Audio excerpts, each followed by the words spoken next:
Rasulillah wa ala alihi wa sahbihi wa mawala. Pada malam penutupan ini saya ingin sampaikan kepada segenap santri Ramadan secara singkat. Karena sepanjang saya sholat bersama Anda selama dari awal Ramadan sampai malam hari ini, artinya sudah malam ke 19. Nah, jadi 19 malam ini saya sholat bersama Anda semua.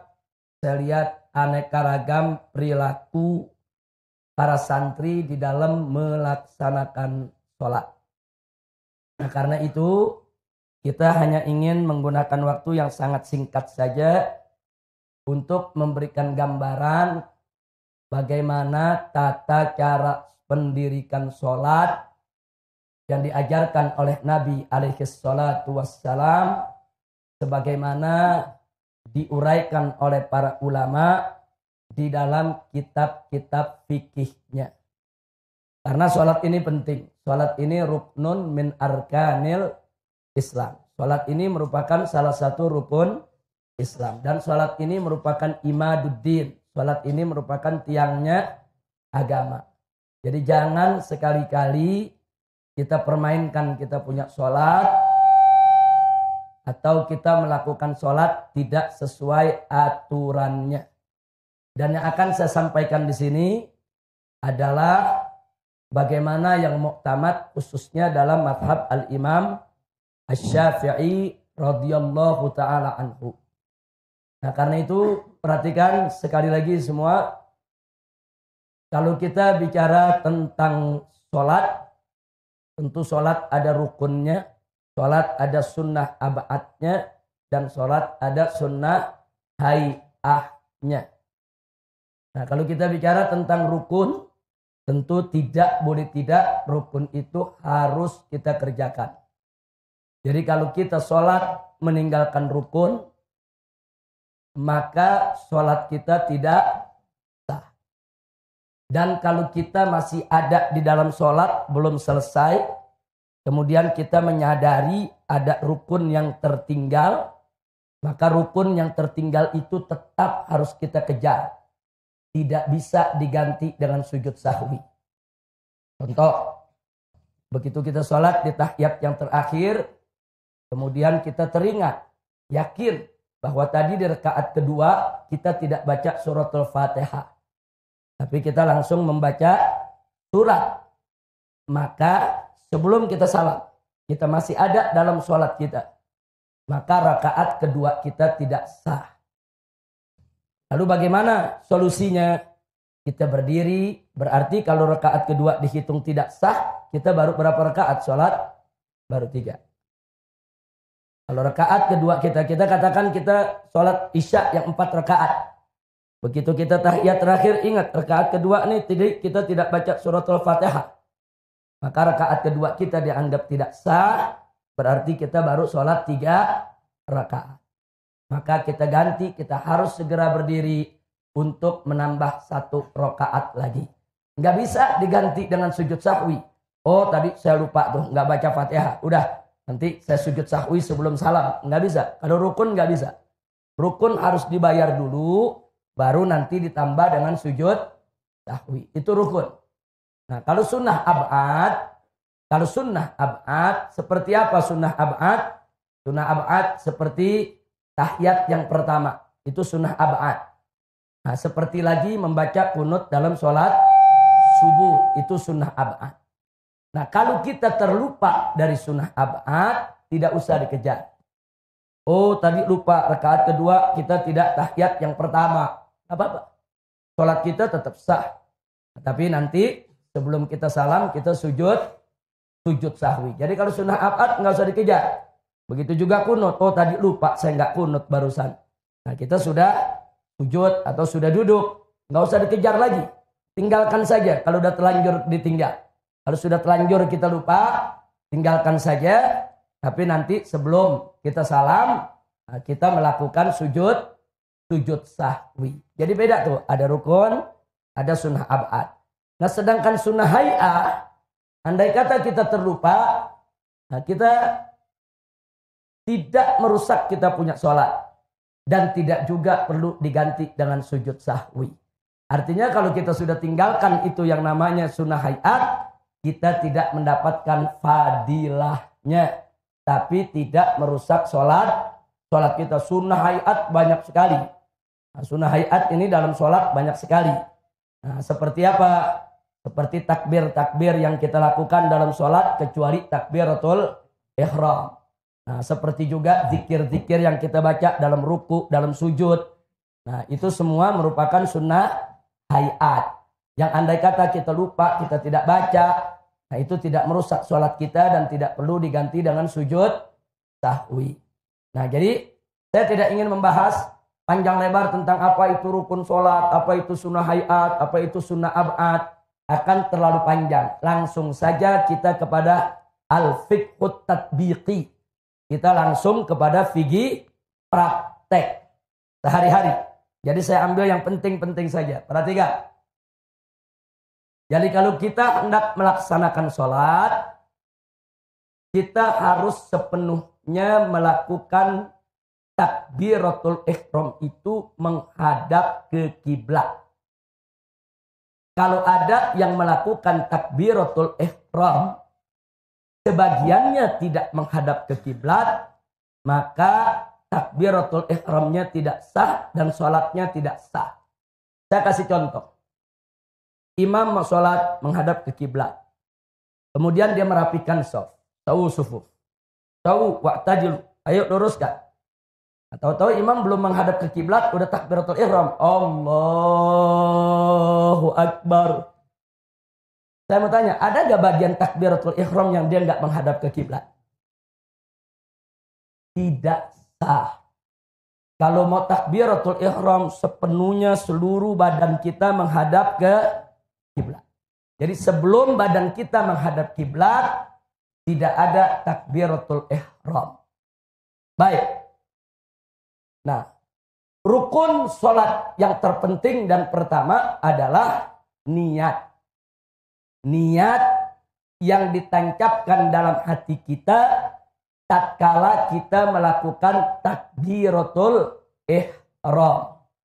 Jadi waktu Anda mengatakan usolli fardul isya'i arba raka'atin mustaqbilal kiblati adaan ma'muman lillahi ta'ala.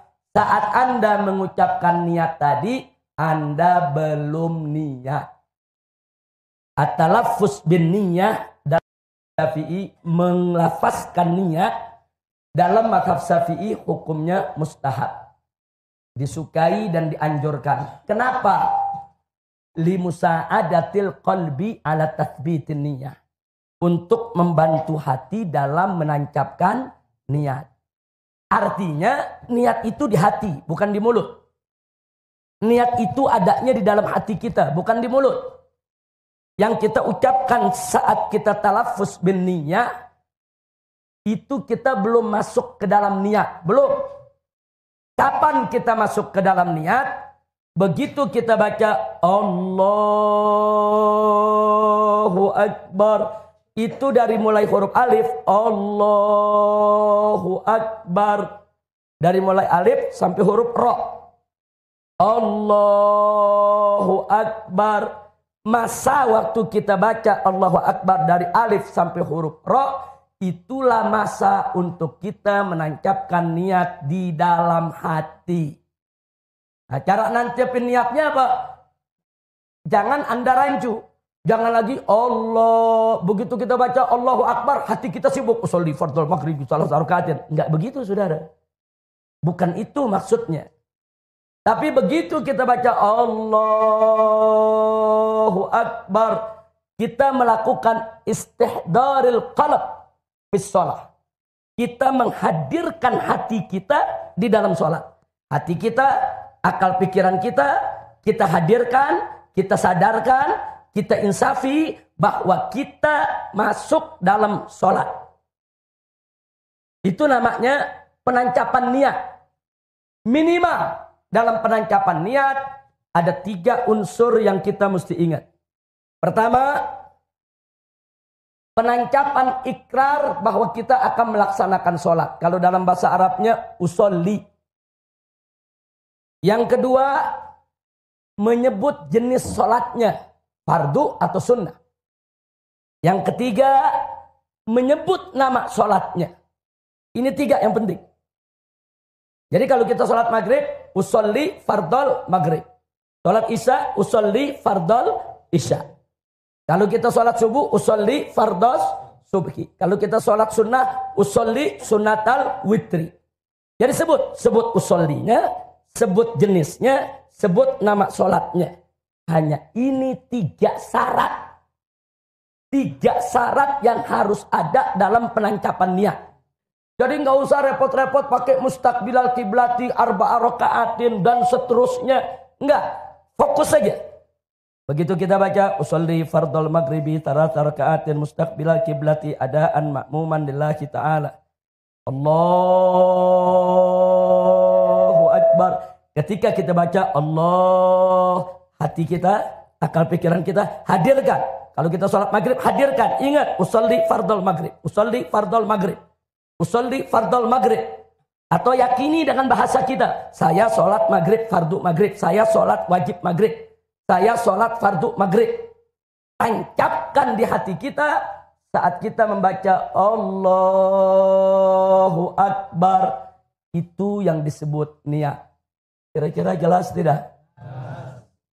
Tapi kalau pertanyaannya, oh kalau gitu nggak perlu dong talafuz. Usolli fardul maghribi. Siapa bilang tidak perlu? Dalam mazhab Syafi'i, mustahab, disukai. Nah pertanyaannya, kenapa disukai? Sebab dengan kita melafazkan niat, kita sedang menuntun hati. Hati manusia ini selalu bergejolak.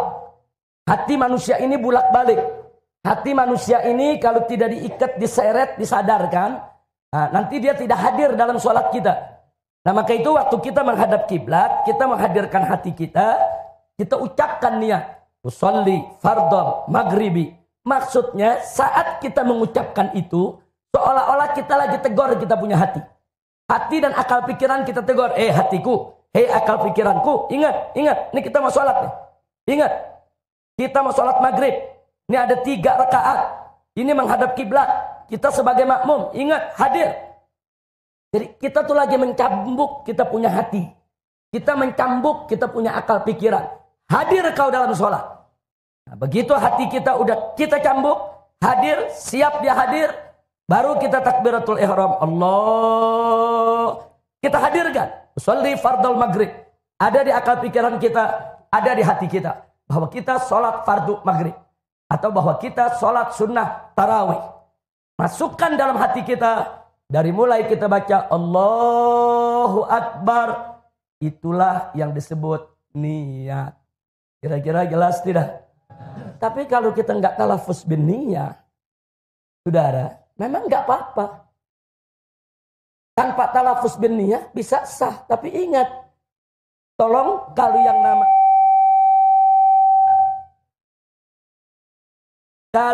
namanya kita menghadirkan hati untuk menancapkan niat. Itu tidak ada perbedaan pendapat di antara semua ulama dan semua madhab. Wajib. An-niyah mahallun niyah fil qalb. Tempatnya niat ada di hati. Sama dengan tadi kita niat, nawaitu sauma ghadin an ada'i fardhi syahri Ramadan hadhihi sanati lillahi ta'ala. Bukan di mulut aja, tancepin di hati. Hadirkan hati kita, hati, akal pikiran, tancepin niat. Besok kita puasa. Nah, kalau dalam puasa kita niatnya waktunya leluasa, luas. Saudara, sepanjang malam. Tapi kalau sholat enggak. Sholat waktu tancap niat kita saat takbiratul ihram. Dari mulai huruf alif sampai huruf ra. Allahu Akbar. Makanya orang-orang kenapa selalu bunyi begini? Mana Denis? Hah?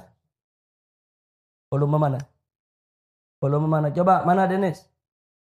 Mana Denis yang bertugas? Kemana Denis kok bisa nggak ada? Nggak hadir. Kemana dia? Coba Umar, mana? Kenapa ada santri yang nggak ada di sini? Denis mana? Ridho mana? Saya nggak lihat Ridho. Ridho satu lagi. Dennis mana? Panggil Umar. Kenapa bisa nggak ada? Semua santri wajib masuk ke masjid. Tidak ada alasan untuk di luar masjid. Baik. Kita lanjutkan lagi. Kira-kira barusan jelas tidak?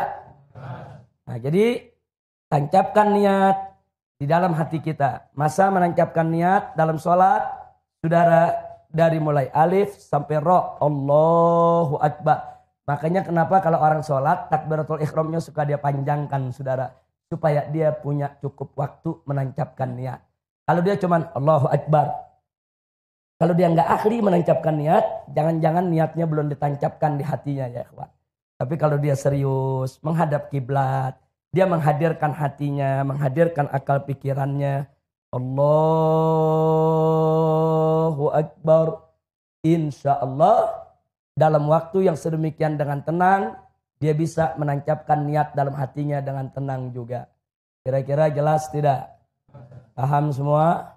Itu persoalan niat. Tolong diperhatikan. Dan ingat yang kedua yang tadi saya sampaikan. Itu dilakukan seluruh badan kita menghadap ke kiblat. Belum menghadap kiblat, jangan kita takbiratul ihram. Yang berikutnya, perhatikan baik-baik. Masih kita bicara soal takbiratul ihram. Waktu kita berdiri mau sholat, kaki jangan terlalu direnggangkan. Enggak, dalam mazhab Syafi'i enggak ada ajaran begini, saudara. Dan kaki juga jangan terlalu rapatkan. Tapi biasa saja, diri normal. Diri normal seperti ini menghadap ke kiblat. Nah, kalau kita sholat berjamaah, yang diluruskan itu bukan ujung jari. Yang diluruskan itu adalah tumit. Kalau tumit Anda ada di garis belakang, ini soft, ini sudah dibuat garisnya nih. Kalau tumit Anda ada di belakang, perkis seperti ini, maka soft pasti akan lurus. Nah, kalau pertanyaannya, kenapa tumit ukurannya? Kenapa bukan ujung jari? Sebab panjang kaki orang berbeda-beda.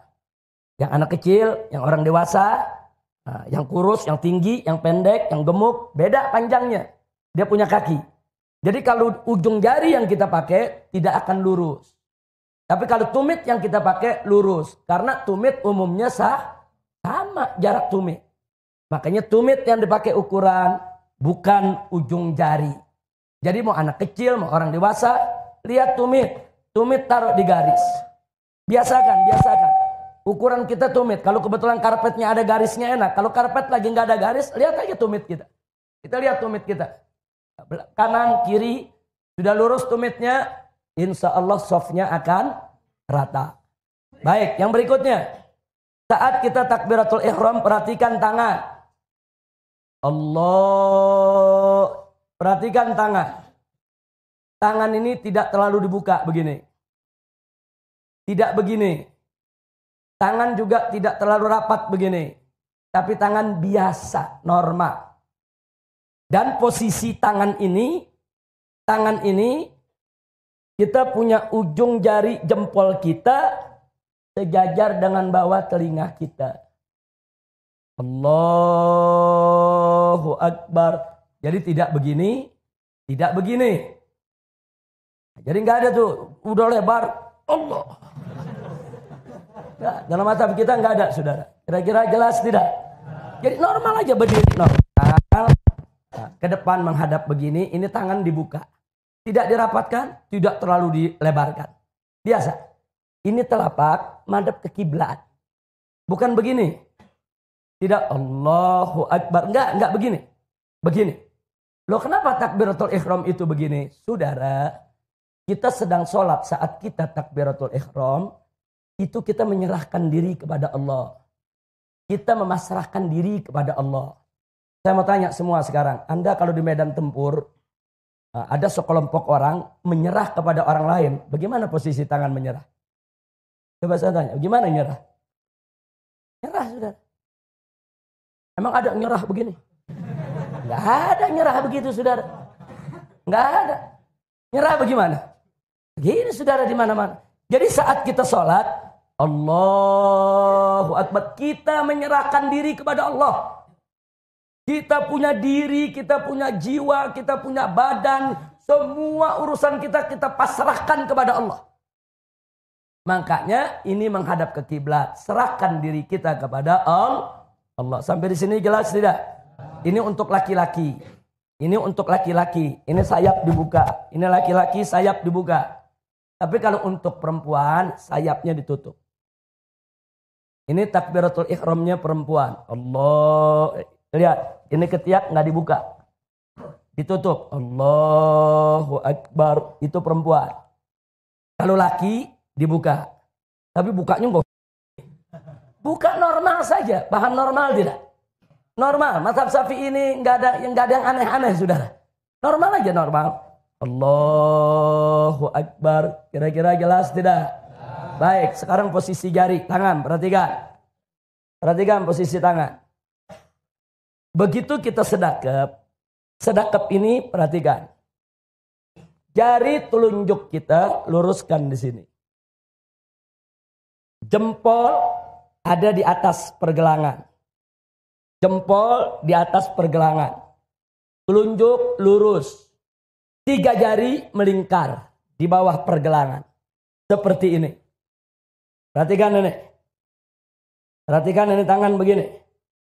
Jempol ini 3 jari. Ini telunjuk lurus. Seperti ini. Jadi kenapa dalam mazhab Syafi'i kita diajarkan sedekap seperti ini?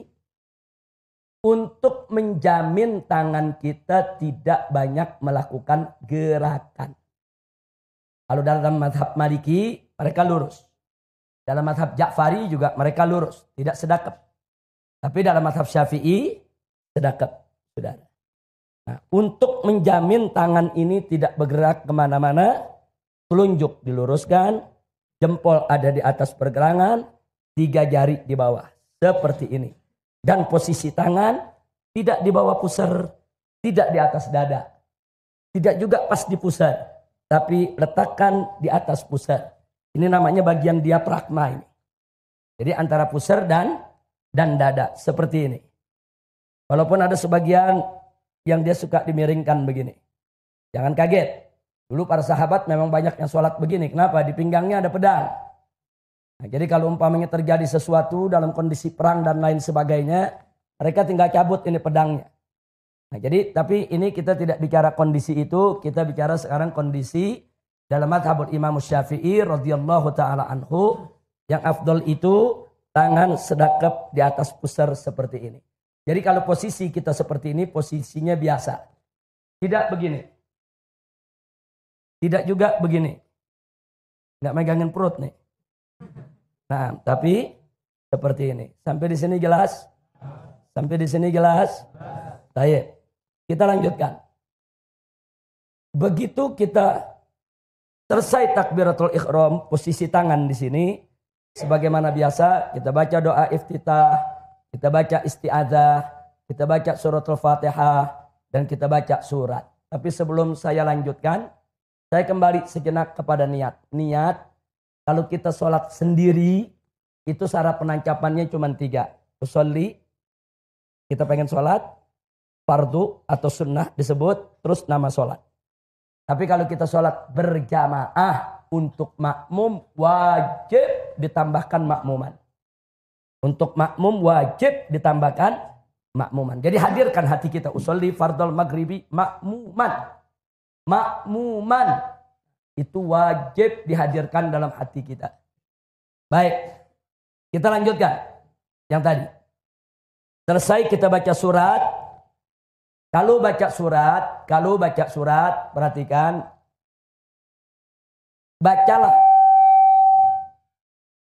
Bacalah surat yang lebih dulu. Jangan baca yang belakangan. Contoh. Kita mau baca surat wal asri dengan kuliah. Lebih dulu mana dalam Al-Quran? Kuliah. Kuliah belakangan. Nah, lebih dulu mana? Lebih dulu wal asri. Baca wal asri. Baca wal asri dulu dari rakaat pertama. Nanti rakaat kedua baru kuliah. Atau kalau kita baca Wadduha dengan alam nasrah. Rakaat pertama wadduha, rakaat kedua alam nasrah. Seperti tadi sholat tarawih, witirnya. Kita baca sabih hismah dulu, baru baca kuliah. Kenapa? Karena sabih hismah memang lebih dulu daripada kuliah. Di rakaat berikutnya baru kita baca kulhu. Nah, jadi ini ada etika. Walaupun kalau Anda baca alam nasrah dulu, baru baca wadduha, sholat nggak batal. Sholat nggak rusak. Nah, tapi ini adab, etika. Baca surat yang lebih dulu, yang lebih tua. Baru baca surat yang belakangan. Kira-kira jelas tidak? Baik. Terus kalau berjamaah. Kalau berjamaah. Saat imam baca waladdallin. Mestinya kita jangan baca amin dulu sebelum dikomando sama imam.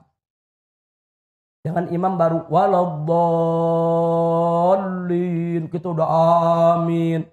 Imamnya sendiri belum beres nih. Enggak begitu. Biarkan imam selesaikan waladdalinnya. Begitu imam baca waladdallin. Jangan baca amin.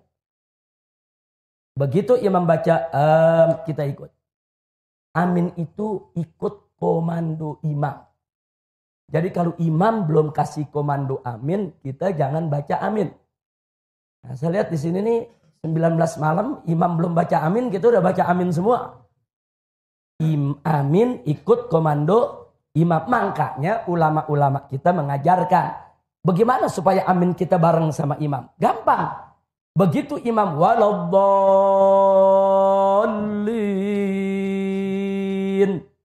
baca Rabbighfirli wali walidayya. Baru kita baca amin. Loh kenapa begitu? Sebab iman habis baca waladdallin. Coba. Saya mau semuanya baca waladdallin. Ayo rame-rame. Waladdallin. Napas habis gak? Habis gak? Kalau napas habis, mau baca amin, dia tarik napas gak? Tarik napas. Nah, sementara imam tarik napas untuk baca amin, kita baca Rabbighfirli wali walidayya. Jadi berikan kesempatan kepada imam untuk tarik nafas dalam rangka membaca amin. Saya yakin kalau imam dikasih kesempatan waladdallin tarik nafas, imam baca amin, Anda sudah selesai baca Rabbighfirli wali walidayya. Bisa dipraktekkan? Ayo kita coba.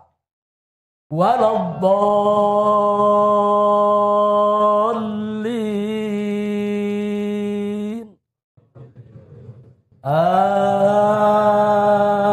Amin. Saya imam lagi tarik nafas, Anda baca Rabbighfirli wali walidayya, kira-kira aminnya bareng tidak?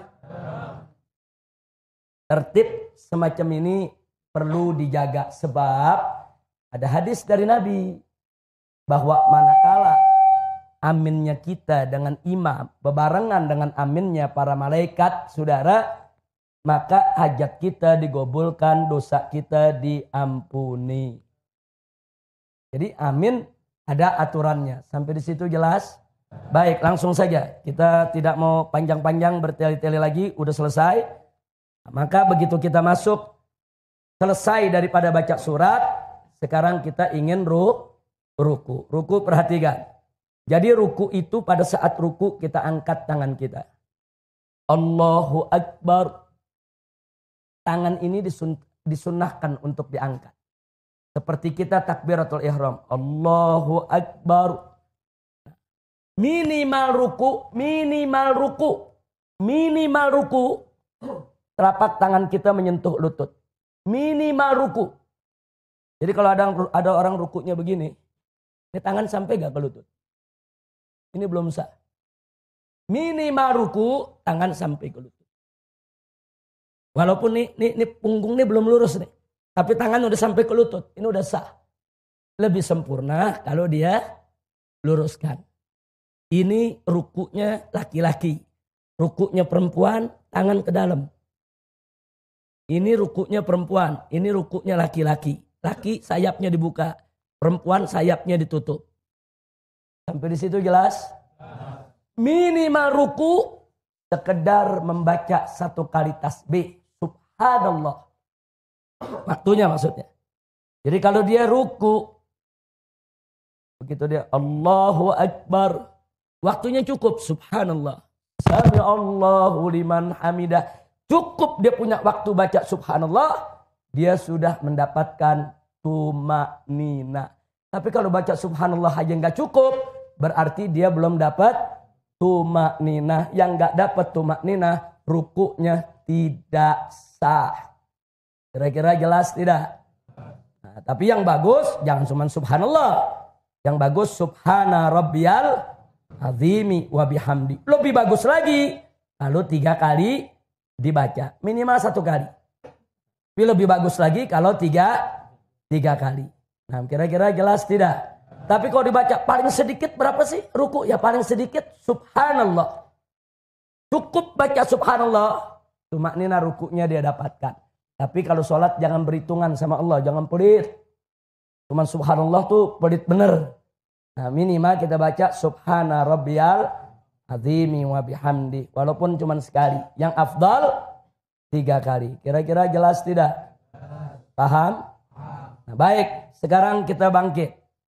Waktu kita bangkit, sami Allahu liman hamidah, tangan diangkat lagi seperti kita takbiratul ihram. Sama, laki sayapnya dibuka, perempuan sayapnya ditutup.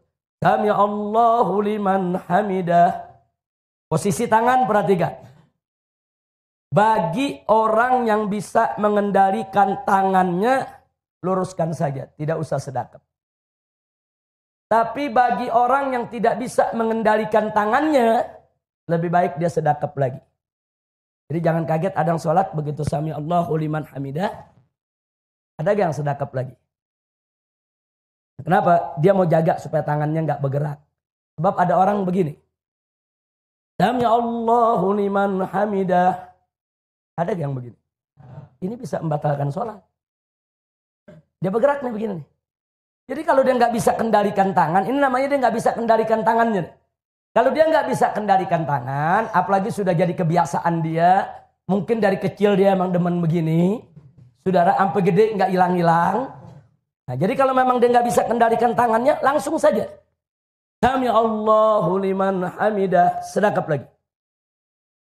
Tapi kalau bisa kendalikan tangan, bagusnya tidak sedekap.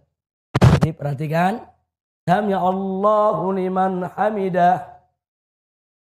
Dan saat kita iktidal pun tetap harus ada tumakninah. Minimal Rabbana walakal hamd. Baca Rabbana walakal hamd. Syukur lagi kalau kita bacanya lebih panjang. Rabbana lakal hamdu mil as-samawati wa mil al-ardi mil amasyi'ta min syai'in ba'du. Lebih bagus kalau kita baca lengkap. Tapi kalau kita mau baca singkat Rabbana walakal hamd boleh. Sampai di sini jelas? Jelas? Baik, sekarang sujud. Perhatikan. Begitu kita sujud, habis sami Allahu liman hamidah. Waktu kita sujud, enggak perlu angkat tangan lagi. Kadang-kadang ada yang angkat tangan untuk melakukan sujud. Enggak usah. Jadi saudara, sami Allahu liman hamidah, Rabbana walakal hamd. Langsung kita sujud. Sujud yang turun pertama kali adalah dengkul. Yang turun pertama kali dengkul. Nah, setelah itu tangan. Kedua baru jidat kita. Nah, jadi perhatikan cara turunnya dulu. Turunkan dulu dengkul kita. Kedua tangan kita. Kemudian kita sujud. Baik. Ada beberapa hal yang perlu diperhatikan. Posisi kaki. Posisi jari jemari. Jangan begini. Tapi dia berdiri. Saya ingin tunjukkan posisi ini. Jangan begini. Tidak sah yang begini. Jangan begini. Jangan juga begini. Berdiri. Kira-kira jelas tidak? Berdiri begini. Jangan begini. Jangan main-main kalau lagi ruku. Jangan ntar begini, begini. Jangan. Ini seperti ini. Sempurna. Jangan ditekuk ke depan. Jangan juga begini. Tapi berdiri. Walaupun yang berdiri ini cuma jempol dengan jari di sebelahnya, dengan jari di tengah, kelingking tidak nempel, tidak apa. Yang penting ujung jari jemari ini bagian dari sujud kita. Kira-kira jelas tidak? Baik. Sujud laki dan sujud perempuan. Perhatikan. Sujud laki agak ke depan. Terbuka. Sujud perempuan agak ke dalam. Ini sujud perempuan. Agak ke dalam. Sujud laki agak ke depan. Sampai di sini jelas? Posisi tangan sama seperti tadi. Ini tangan jangan terlalu lebar. Jangan terlalu rapat. Tangan dibuka menghadap ke kiblat. Jari jempol sejajar dengan telinga. Jadi tidak begini, tidak begini.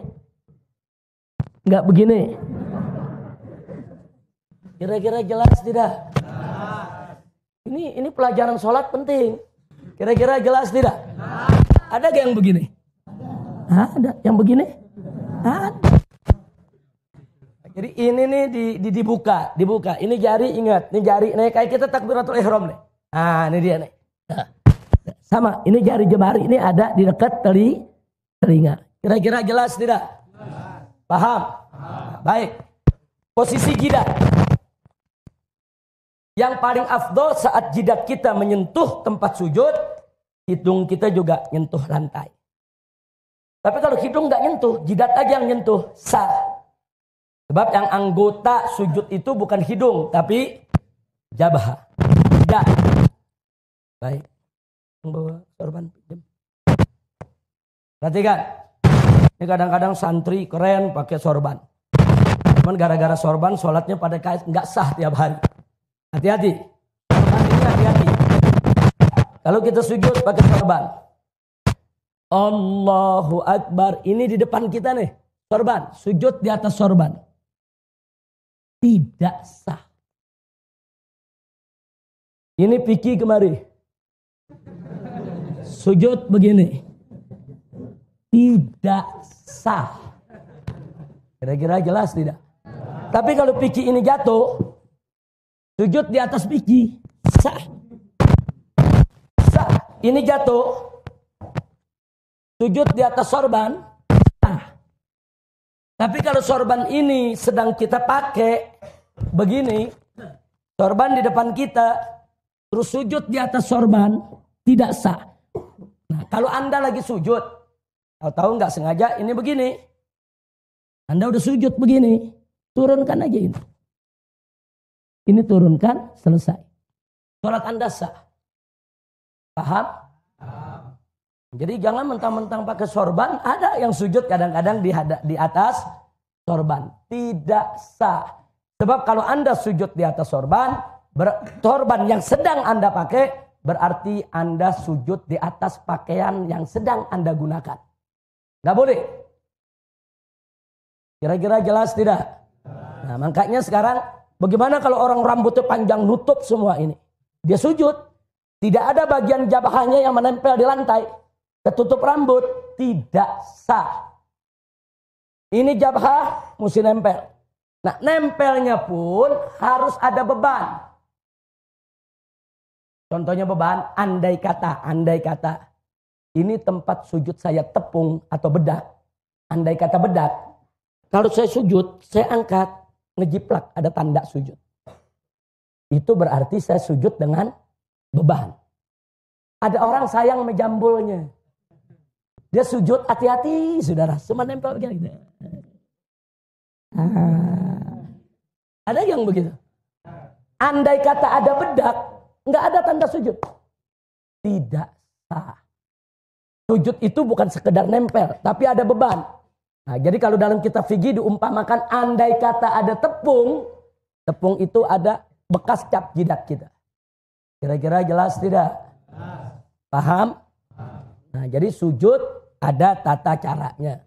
Jangan sembarangan kita sujud. Posisi kaki jari lihat, posisi tangan lihat, posisi jidat lihat. Nah, ini yang penting. Termasuk perempuan yang pakai apa? Mukena. Kadang-kadang mukenanya panjang, begitu dia sujud, mukenanya di depan. Dia sujud di atas mukena, tidak sah. Makanya hati-hati tempat sujud kita, nah, jangan sampai berkaitan dengan apa yang sedang kita pakai. Kira-kira jelas tidak? Paham semua? Jadi kalau ini piki nutup begini, sujud tidak sah. Tapi kalau ini piki jatuh, sujud di atas piki sah. Karena kalau piki sudah terlepas, dia tidak lagi sedang kita pakai. Sampai di sini jelas? Paham? Baik. Berikutnya. Nah, begitu kita bangun dari sujud, perhatikan kaki kita. Bangun dari sujud. Allahu Akbar. Pantat kiri kita duduk di atas kaki kiri. Kanan kita, jari jemarinya ini menghadap ke kiblat. Perhatikan, ini belakang begini. Ini namanya duduk apa nih? Ini namanya duduk apa? Iftirash. Ini duduk iftirash. Jadi tidak begini duduknya. Tidak juga begini. Kecuali bagi yang berhalangan, yang sakit, yang badannya kegemukan, yang ada asam uratnya. Dia nggak bisa duduk dengan sempurna, itu lain masalah. Tapi kalau kita lagi sehat, walafiat, duduk yang sempurna, duduk di atas betis kiri nih, ini telapak kaki kiri nih, ini pantat kita duduk di kaki kiri nih. Nah, beban kita ada di kiri, kaki kanan. Nah, kita lihat ini seperti ini. Jari jemari, perhatikan. Begitu kita duduk, jari jemari kita tidak megang dengkul, enggak. Jari jemari kita di atas paha, bukan megang dengkul. Di atas paha, jangan dibuka lebar. Jangan dibuka lebar, tidak mesti terlalu rapat, biasa saja. Jari jemari kita menghadap kiblat. Tanah kiblat, semua menghadap kiblat, kita punya jari. Ujung jari sejajar dengan ujung dengkul kita. Jadi bukan di atas dengkul, tapi di atas paha ujung ini. Seperti ini. Nah, jadi ini kaki kita seperti ini, belakangnya, depannya seperti ini. Sampai di sini jelas tidak? Kemudian kita sujud, sama seperti itu. Nah, setelah sujud, kita akan berdiri. Nah, dalam mazhab Syafi'i, saat kita mau diri, nah, ada sunnah untuk kita, yaitu duduk sejenak istirahat. Jadi nggak langsung berdiri. Nah, duduk sejenak istirahat baru berdiri. Tapi kalau mau langsung diri pun tidak apa-apa. Ingat, begitu berdiri tidak perlu angkat tangan lagi. Ini jamaah di sini masih banyak yang angkat tangan. Nah, masuk rakaat kedua, Allahu Akbar. Enggak. Angkat tangan ini waktu takbiratul ihram, angkat tangan. Waktu kita bangun dari sujud yang pertama atau sujud yang ketiga, tidak angkat tangan. Angkat tangannya waktu kita bangun dari tahiyat yang pertama. Kalau kita sholat maghrib 2 rakaat ada tahiyat. Nah dari tahiyat, nah begitu kita tahiyat kan kita berdiri.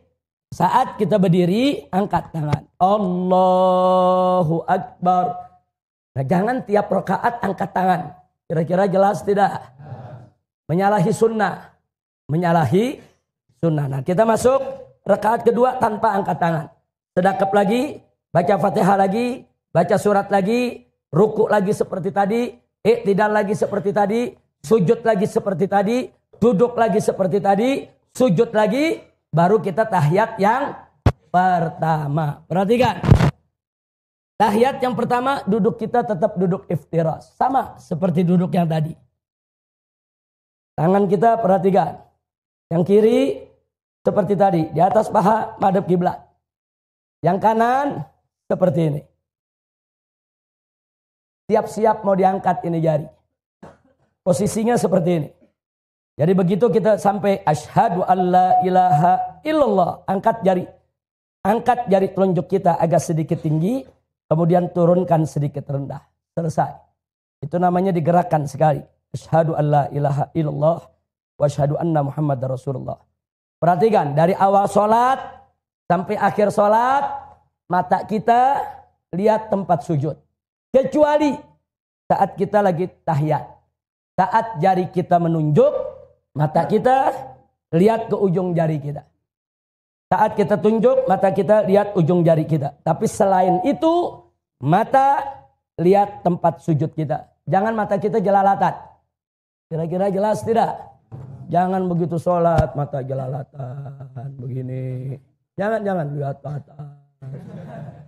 Lihat tempat sujud, lihat tempat sujud, lihat tempat sujud. Nggak usah lihat kanan, nggak usah lihat kiri, nggak usah lihat depan, apa, lihat tempat sujud. Kecuali sedang tahiyat. Sampai di situ jelas? Paham? Nah, begitu masuk rakaat ketiga sama rakaat keempat yang terakhir, duduk yang terakhir, perhatikan. Duduk yang terakhir, pantat kita yang kiri duduk di lantai. Bukan duduk di atas kaki. Duduk di lantai. Nah, kemudian kita punya kaki nih, telapak kaki kiri ada di bawah betis kanan. Perhatikan ini betis ini. Ini betis. Ada di bawah betis kanan. Seperti ini. Seperti ini. Lihat, ini jari jemari kita menghadap kiblat. Telapak kaki kita ada di bawah betis. Pantat kiri kita melekat ke duduk di atas lantai. Ini namanya duduk apa? Ini duduk apa? Duduk tawarruk. Posisi kita sama seperti tahiyat yang pertama. Yang kiri ada di atas paha paling ujung. Yang kanan seperti ini, siap untuk diangkat. Di sini jelas tidak? Kemudian salam. Perhatikan. Saat kita salam, Assalamualaikum warahmatullahi. Ini kepala kita yang bergerak, bukan badan. Assalamualaikum warahmatullahi. Assalamualaikum warahmatullahi. Jangan badan yang bergerak. Assalamualaikum warahmatullahi. Assalamualaikum warahmatullahi. Bisa batal sholat kita. Karena salah satu syarat sahnya sholat, seluruh badan kita dari mulai takbiratul ihram sampai salam harus menghadap kiblat. Seluruh badan kita harus menghadap kiblat. Dari mulai takbiratul ihram sampai salam. Nah, begitu detik-detik terakhir, Assalamualaikum warahmatullahi. Ini nih badan kita udah nggak menghadap kiblat lagi. Kira-kira jelas tidak? Jadi salam yang tertib, salam ke kanan, salam ke kiri. Ini yang muktamad dalam madhab Imam Syafi'i. Jadi jangan ikutin teriko-teriko. Kita tidak menghina madhab lain, saudara. Tapi dalam madhab Syafi'i ada tata cara yang memang sudah diajarkan oleh orang-orang tua kita. Sholatlah dengan tata cara tersebut. Karena Nabi mengatakan, Shollu kama ra'aitumuni usolli. Sholatlah kalian sebagaimana kalian lihat aku sholat. Nah, riwayat-riwayat yang sampai kepada kita melalui para imam di madhab Syafi'i, begitulah tata cara sholat. Nah, kalau di Syiah, salamnya saudara dia tepok, dia punya paha.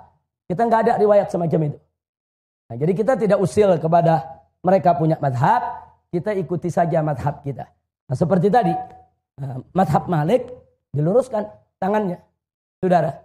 Sedangkan kita sedekap. Ahlus sunnah waladhdallin pakai amin tidak? Pakai amin. Nah, sedangkan dalam madhab Syiah pakai amin batal sholatnya. Nah, jadi hal-hal begini kita mesti paham adanya perbedaan-perbedaan. Nggak usah kita masuk dalam perbedaan. Yang penting kita ikut madhab Syafi'i. Sholat saja yang diajarkan dalam madhab Imam Syafi'i. Dalam madhab lain, saudara, ada saatnya kita pelajari, ada saatnya kita kenal untuk muqaranah, untuk sekedar tahu. Jangan sampai kita saling mengkafirkan hanya karena beberapa perbedaan di antara kita dengan madhab yang lain. Sampai di sini jelas tidak? Paham semua? Ini pelajaran singkat. Nah, jadi saya minta tolong nanti pulang dari sini, khususnya yang anak-anak muda ini, cari guru di kampungnya masing-masing, belajar sama gurunya. Bagaimana cara wudhu yang betul? Bagaimana cara sholat yang betul? Sebab semua ada aturan, bukan gak ada aturan. Mana yang rukun, mana sunnah abad, mana sunnah hayat, mana bacaannya betul, mana bacaannya enggak. Cari guru. Oh, kalau Anda madhab Syafi'i, cari guru yang Syafi'i, saudara. Belajar kepada kiai Anda, belajar kepada guru-guru Anda. Jangan sampai kita ngaku madhab Syafi'i, tapi kita nggak ngerti bagaimana tata cara sholat yang diajarkan oleh guru-guru kita dalam madhab Al-Imam Asy-Syafi'i radhiyallahu ta'ala anhu. Kira-kira jelas tidak? Paham? Itu saja yang bisa saya sampaikan. Terima kasih. Hadani Allah wa iyyakum ila siratil mustaqim. Wassalamualaikum warahmatullahi wabarakatuh. Nah, sebagai penutup, bonus terakhir. Biasa kalau Anda buang air kecil, saudara, jangan berdiri. Apalagi buang air besar.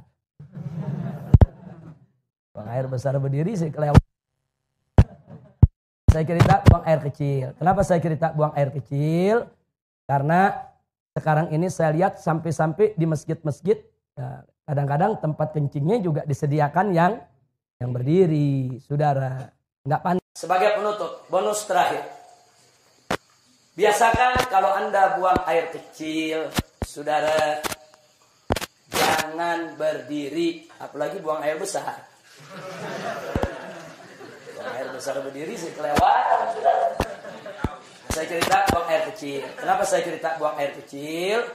Karena sekarang ini saya lihat sampai-sampai di masjid-masjid, ya, kadang-kadang tempat kencingnya juga disediakan yang berdiri, saudara. Nggak pantas. Apalagi ini di negeri Islam. Ini Indonesia ini mayoritas umat Islam. Mestinya tempat-tempat buang air kecil itu, saudara, disediakan ruang-ruang supaya orang bisa buang air kecil dalam posisi jongkok. Perhatikan cara jongkoknya. Perhatikan cara jongkoknya. Perhatikan, sengaja ini saya tarik biar kelihatan kakinya. Perhatikan cara jongkoknya. Jadi kalau kita baca kitab Kifayatul Akhyar sampai cara jongkok diajarin. Sudah. Nah, cara jongkoknya itu perhatikan. Jadi ini kiri ini kaki. Jadi kita punya paha, ini pantat kita, ini diri di atas kaki kiri. Ini tegakkan. Begini cara buang air kecil. Seperti ini. Nah, karena kalau Anda lakukan seperti ini, insya Allah buang air kecilnya tiris. Kita jauh dari penyakit silisil bol. Nah, penyakit yang kencing gak habis-habis. Sebab kalau Anda tidak tiris, ya perasaan kalau kita jongkok aja biasa, kencing, selesai. Saudara, nah begitu selesai, kita ambil wudhu dan lain sebagainya. Tanpa terasa, kadang-kadang air kencing masih keluar. Ngetesnya gampang. Cara ngetesnya, Anda kencing jongkok biasa. Nah, setelah jongkok biasa selesai, Anda cebok, istinja, Anda keringkan, Anda taruh kapas. Tes saja atau taruh tisu. Nah, taruh tisu, Anda pakai celana dalam, taruh tisu, tutup aja dengan tisu. Habis itu Anda wudhu, apa segala macam, Anda mau sholat, buka lagi, lihat tisunya, ada tetesan air keluar lagi. Itu kalau kita mau ngetes, bener gak ini keluar lagi? Jadi kalau orang yang buang air kecilnya tidak tiris, akan keluar lagi. Nah maka itu supaya tidak keluar lagi, perhatikan, ini seperti ini akan tiris. Seperti ini. Nah, setelah seperti ini buang air kecil, kita bungkukan sedikit. Kita bungkukan sedikit. Nah, boleh sekali-sekali kalau masih berasa ada, kita tukar posisi. Nah, sekarang kita di kanan, kiri yang tegak. Tapi ini bukan posisi utama, bukan. Posisi utama yang tadi. Posisi utama yang tadi. Ini cuma untuk menggoyang kita punya kantung kencing. Supaya kantung kencing kita ini kegoyang. Digoyang begini, balik lagi. Tapi ini yang utama. Ini kalau begini kita kencing, insya Allah tiris. Tidak akan tersisa lagi. Kira-kira jelas tidak? Ditambah lagi dengan jari kita tekan bagian bawah sebelum bagian dubur di bawah ada. Kalau kita tekan keluar lagi itu cairan. Tekan sedikit. Nah, yang ketiga istibra. Apa istibra? Dehem-nya bukan dehem dengan tenggorokan. Bukan dehem dengan suara dada. Dehem dengan perut. Perut. Jangan pakai dada. Enggak. Coba lihat. Ada bedanya ya dengan dada sama dengan perut? Beda. Coba pakai perut. Gimana dehem? Perut kita tekan. 3-4 kali. Itu klepnya terbuka. Kita dehem, klepnya terbuka, dia akan tiris air kencingnya. Kira-kira jelas? Habis itu baru kita istinja. Jadi Islam ini indah. Sampai cara kencing diajarin. Dalam Islam ya ikhwan. Dan ternyata para dokter mengakui. Para dokter itu mengakui. Ternyata betul memang posisi itu membuat bukan hanya kantung kencing. Membuat ginjal kita di posisi yang benar untuk membuang daripada air seninya. Jadi posisi ginjal nih, saudara memang seperti ini. Dia jadi seimbang posisinya kalau begini. Ginjal kanan, ginjal kiri. Sudah, memang posisinya begini. Jadi untuk ginjalnya sehat, kantung kencingnya sehat, dan insya Allah tidak menetes lagi. Kira-kira jelas? Nah ini oleh-oleh pelajaran terakhir. Mudah-mudahan manfaat untuk kita semua. Amin ya Rabbal Alamin. Tolong diamalkan, dijalankan, supaya sholat kita bisa lebih tertib lagi. Tapi ingat, saya ini membahasnya cuma sangat singkat sekali. Nah, belajar lagi sama guru-guru kita. Tanya kita punya guru, tanya kita punya ustaz, tanya kita punya habib. Dengan kitab-kitab yang mereka baca. Bagaimana tata cara sholat, bagaimana rukun sholat, bagaimana tata cara wudu. Bagi apa itu hal-hal yang najis, apa itu hal yang membatalkan daripada wudu kita. Pelajari. Sebab kalau Anda tidak tahu bagaimana cara bersuci, bagaimana sholatnya bisa benar? Itu pintu. Sholat tidak sah kalau bersucinya nggak beres. Pelajari dulu bagaimana cara bersuci, bagaimana cara sholat. Jangan sampai kita tidak tahu. Sampai di sini jelas? Alhamdulillahirabbil alamin. Saya pikir cukup sampai di sini, dan insya Allah besok seperti biasa ada majelis burda di pagi hari, dan saya akan sampaikan yaitu pelajaran soal Freemasonry, dan saya minta semuanya tolong menjadi tuan rumah yang baik. Saya tidak anggap Anda sebagai tamu lagi. Anda sudah 20 hari di sini, Anda sudah menjadi tuan rumah. Besok kita akan kedatangan tamu dari luar, ada kiai, ada tokoh, ada umaro, mereka datang mau ikut hadir, yaitu dalam buka puasa bersama, khatmul Quran bersama. Tolong Anda semua menjadi tuan rumah, dan khusus santri mukim MS. Mulai besok pagi bantu orang dapur, jangan ditinggalkan.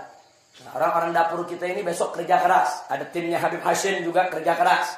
Tolong santri bantu, bagi-bagi tugas. Nah, tapi bagi mereka yang sudah punya tugas, tolong tugasnya jangan ditinggalkan. Jangan. Saya nggak mau lihat lagi ada tugas-tugas yang ditinggalkan. Khususnya bagian untuk merawat peternakan. Ini selama Ramadan ada beberapa ternak kita yang mati karena kelaparan. Saya datang, saya keliling, saya lihat. Ada kambing-kambing yang memang tidak dilepas dari kandangnya, lupa dikasih makan, kelaparan, mati. Kita berdosa. Nah, jadi saya ingatkan, tugas jalankan dengan baik. Nah terus Umar, tolong koordinasikan. Kawan-kawannya besok harus ada yang bantu orang dapur. Siapa yang urus nampannya, siapa yang urus kormaknya, siapa yang urus airnya nanti untuk buka puasa bersamanya, dan seterusnya. Nah, insya Allah besok santri MS ada Ustadz Asep untuk dibagi-bagi tugas dengan baik. Tapi saya minta ini semua yang ada di sini untuk menjadi tuan rumah. Siap jadi tuan rumah? Siap untuk sambut tamu? Sallu ala Nabi. Jadi besok acara penutupan kita. Nah, adapun pelepasan santri hari Sabtu pagi. Sabtu pagi semua akan dilepas. Kita akan foto bareng. Anda foto rame-rame dengan semua guru di lokasi di luar sana. Terus nanti mau foto sendiri-sendiri juga boleh. Ada mau foto sama Habib Hasim, ada mau foto sama Habib Kamil, ada mau foto sama Habib Hanif, ada mau foto sama Habib Abdullah. Jadi kita session foto untuk kenang-kenangan. Semua kita lakukan di hari Sabtu pagi. Selesai itu silakan. Yang mau pulang-pulang, yang mau terus nginep di sini juga boleh. Yang belum punya tiket kembali atau dia nggak bisa kembali kecuali setelah Lebaran, silakan untuk tinggal di MS dulu. Sampai di sini jelas tidak? Nah, santri mukim, tolong ingat, dan para relawan, tolong santri mukimnya bisa dibantu. Nah, jadi ini yang ingin saya sampaikan. Mudah-mudahan manfaat untuk kita semua. Nah, akhirnya saya atas nama seluruh daripada tim guru yang ada di sini. Nah, kalau selama kita mengikuti pesantren Ramadan, ada kata ucap ataupun ada perilaku yang tidak berkenan, yang tidak bagus, yang menyakitkan, yang menyinggung, saudara, tolong dibukakan pintu maaf yang sebesar-besarnya. Jadi kami minta maaf atas segala kekurangan-kekurangan, kesalahan dan kehilafan yang kami lakukan, dan semoga Allah Subhanahu wa taala memaafkan kita semua, dan semoga Anda pulang ke wilayah kampung Anda masing-masing, ke tempat Anda masing-masing, Anda bisa menjadi benteng umat untuk menjaga akidah umat dan untuk menegakkan kalimat Allah Subhanahu wa taala. Amin ya rabbal alamin. Nah, itu saja yang bisa saya sampaikan. Tidak silakan.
Habis togel.